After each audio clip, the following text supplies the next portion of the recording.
998, 999, 1,000, 1,000. Oh, hey, didn't see you there. Just finishing up my workout. You have your uvulus muscle. It's connected to the upper dorsimus. It's boring, but it's a part of my life. Did you ever see Anchorman? That's the joke that I just did. I stole that from Anchorman. I highly recommend you see that film if you've never seen it. It's very funny. Welcome to another episode of Luthorville. So for this episode, we're going to cover something that I have been asked about very recently, which is how do you work out and how do you exercise when you're doing kind of an off-grid life? People who have watched my tiny house tour video have brought this up because of this clip where they saw all these dumbbells sitting on the floor and they're like, why does he have all these dumbbells? He must work out a lot. So I figured I would address that question. Now, this is a question that has not been posed to me on the internet, but it's been posed to me in real life. People have wondered, and I think, if I may pat myself on the back, I look pretty decent for a 30-year-old guy, right? I mean, yes, there are people out there who look much better than me, but there are also 30-year-olds who look a little bit more plump and not quite as toned. So I think I look decent for 30. I mean, look at Andrew East, right? He's 27 years old, professional football player, married to the incredible Olympic gymnast Shawn Johnson. We have a similar physique, I would say. Look at Andrew's build compared to mine. You know, we're about same age, same physique, right? But I have a little surprise for you. I'm not 30. No, I'm 47. Yes, I am almost 50 years old, which kind of changes everything, doesn't it? Because now you go, whoa! Okay, now he looks real good. He looks really good for 50, okay? How does he do it? Well, let me tell you. So, many years ago, say in the 70s and 80s, it was really popular to use home workout videos. And most of them were pretty cheesy. They were kind of corny. You know, they were maybe an hour long, and they were just one workout, right? They weren't very effective, obviously. So, in 2004, a gentleman by the name of Tony Horton created an exercise program called P90X. Now, if you're into fitness and working out, I'm certain that you have heard of P90X. If you're not a person who really keeps up with the fitness world and exercising, you probably haven't heard of it. So let me give you a little background. P90X was really revolutionary because it was basically the first genuine home workout, home training video series.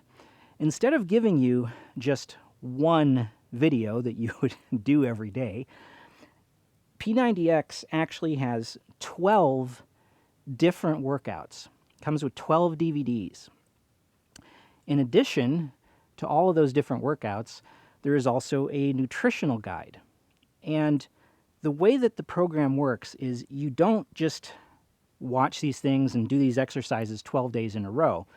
They actually have it on kind of a cycle, okay? So you'll do a certain number of exercises, you'll take a rest day, then you'll maybe repeat some of those, and then you'll get into the others that are in that series of 12. So you kind of jump around a lot over the course of 90 days.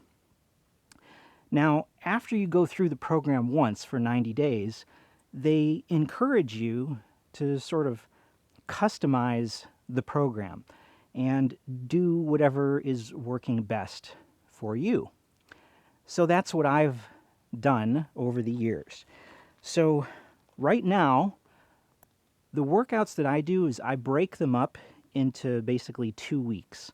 So I'll do an even number of weeks, an odd number of weeks, and they're all the same. So, you know, week number 1, week number 3, week number 5, week number 7, those are all the same workouts.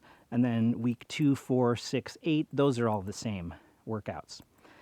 And then the other thing that I do in order to get adequate rest days in between is I work out 6 days in a row, and then I take off. I take 2 rest days, okay? And that's the cycle that I go through. A few little things I'd like to note about the routine that I do. So P90X actually doesn't have a whole lot of cardio, and I don't really enjoy doing cardio, but I do it because I'm doing a lot of skateboarding and bicycling, and cardio is something that I really need to keep up with the athleticism and the hobbies that I enjoy. So you can see that I'm doing cardio and basically going running for about 3 miles typically. I'll go jogging for 3 miles at least 2 days a week. And you'll also notice that after any of the cardio days, I'm always doing stretching. And that, again, is not something that they do a lot of in P90X, but it's important to me to stay really flexible and limber, again, because of the athletic activities that I'm interested in. And then the other stuff is mainly, weight training. And that's stuff that I really enjoy, and I would actually like to do more weight training, but I feel like that cardio is really important, so I have to include that, like I said, at least 2 days a week. And then I need to do the stretching because I don't want to get all tense from running. So that's why I kind of break it up in the ways that you see. Even though P90X is 14 years old, like I said, it came out in 2004. This video that you're watching was being made in 2018, but P90X is still available. The original program is still out there.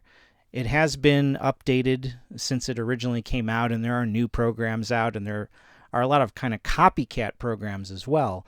But the original P90X videos are still out there and available.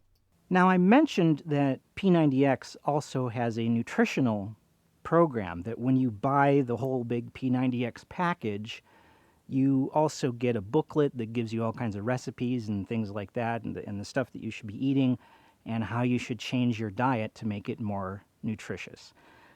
I actually have never really followed the nutritional guide because I follow something that was given to me by another very well-known fitness and bodybuilding expert, Jamie Eason.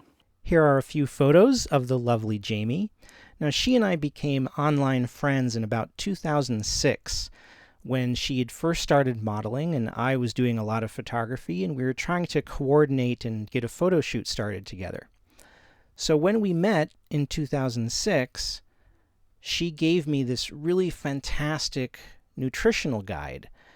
And I didn't start P90X until around 2012. So I was actually using Jamie's fitness and nutrition advice for about 6 years before I even started on P90X. And in fact, I actually still have the online conversation that Jamie and I were having when she sent me all of her nutritional guidance. And I'm incredibly grateful to her because that was so helpful. And I've been following that ever since. And it's been really effective. It worked really well. And yeah, so I don't follow the P90X nutrition guide. I follow what Jamie Eason told me. And I bet that Jamie's list has probably changed quite dramatically because it was many years ago that she gave that to me. But that's pretty much what I do. Those two are my guides. We have Tony Horton on one side with P90X and Jamie Eason with all of her nutritional knowledge on the other side. Here is what I looked like in 1995, and I wasn't working out at all back then. You can see how my physique has kind of changed over the years. This is 1999. Again, I wasn't really working out. That was just kind of my natural physique. And then I think I looked my worst probably in around 2003, right when I first moved to Los Angeles. And that's when I kind of started gaining weight, and I really didn't like the way that I looked. So started working out a little bit more around 2006, and my physique looked pretty good there, but I think I was starting to get a little too skinny, perhaps. And then here's a shot from 2007, so you can see what I was looking like there. So that sort of gives you an idea, a broad overview of how my physique has changed over the years. Well, there you have it. That covers pretty much everything that I do to work out and keep in shape out here in the desert. So I hope that that was helpful and informative for those of you who might be looking for your own type of workout program. Thank you so much for watching another episode of Luthorville. And remember, folks, if your ambitions do not scare you, they are not big enough.